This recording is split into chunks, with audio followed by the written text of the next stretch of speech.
C'est pourquoi je commence cette petite exposé avec les mots les plus importants des gens que nous connaissons. Nous connaissons M. Kaunda et Kourouma. Je pense que ces deux personnalités, nous les connaissons déjà.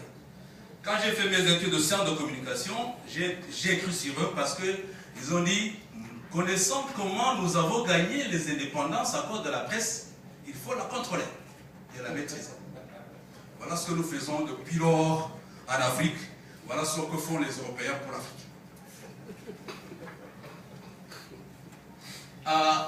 Le plus important pour moi, c'est que à partir d'aujourd'hui, nous ayons la même information sur le mot information. Parce que c'est à partir de ça, nous allons voir comment nous allons la gérer et comment la distribuer. J'ai choisi quelques points. Quand nous, on parle de l'information, on parle d'une information quand une nouvelle, quelque chose qui arrive, est dans notre milieu spécial, dans notre milieu social, dans notre milieu économique, dans notre milieu culturel et politique. Donc cela veut dire notre environnement. Mais le plus important, c'est que cette information doit avoir une ampleur ou nationale, ou supranationale, ou continentale, ou le monde. Par exemple, si Barack Obama va être voté demain ou pas, tout le monde va être branché sur. Alors que notre conférence, il n'y a pas un seul journaliste qui va venir ici. La différence, c'est l'ampleur. Nous avons un phénomène aussi de la personne à qui est liée l'information. Qui est la personne détentrice de l'information. Si c'est Jibril, ça va être important. Mais si c'est Alexis, ça peut être une personne. Ou quelle institution, mesdames et messieurs? Parce que si le ministre français des Affaires étrangères dit que Kagame est un dictateur, ça ne va pas passer comme mon ami là va le dire le même jour. Pourtant, peut-être que c'est lui qui a la bonne information. Mais vu que son institution n'est pas de taille, ça ne passe pas.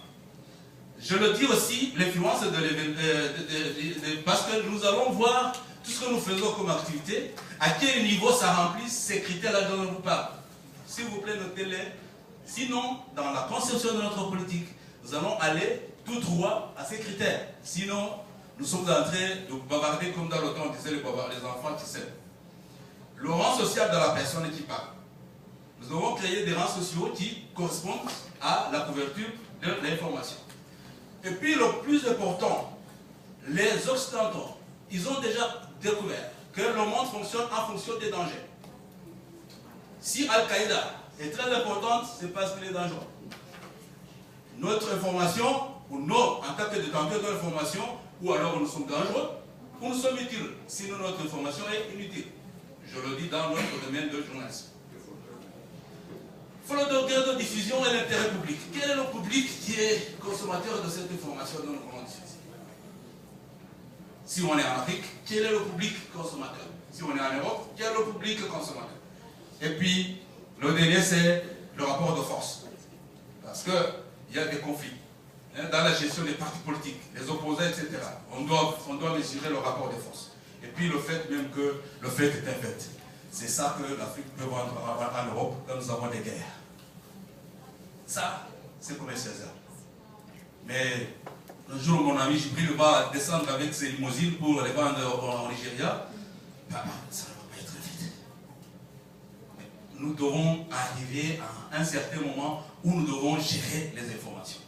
Je vous dis, la nature de l'homme est faite que lui, il s'intéresse à des choses qui sont autour d'elle. La personne s'intéresse à des choses qui se passent maintenant. La personne s'intéresse à des choses qui sont émotionnelles. Et la personne s'intéresse à des choses qui ont à faire avec le ventre. Qu'est-ce que je vais manger demain? Qui va me prendre ma bouffe? Et je pense que le plus souvent, quand nous faisons nos politiques ici, en tant que des immigrés en Europe, nous ignorons que nous voulons prendre la bouffe des Occidentaux ici. Et le plus souvent, nous allons chez eux et disons, donnez-nous à manger. Alors qu'eux aussi, ils en ont besoin.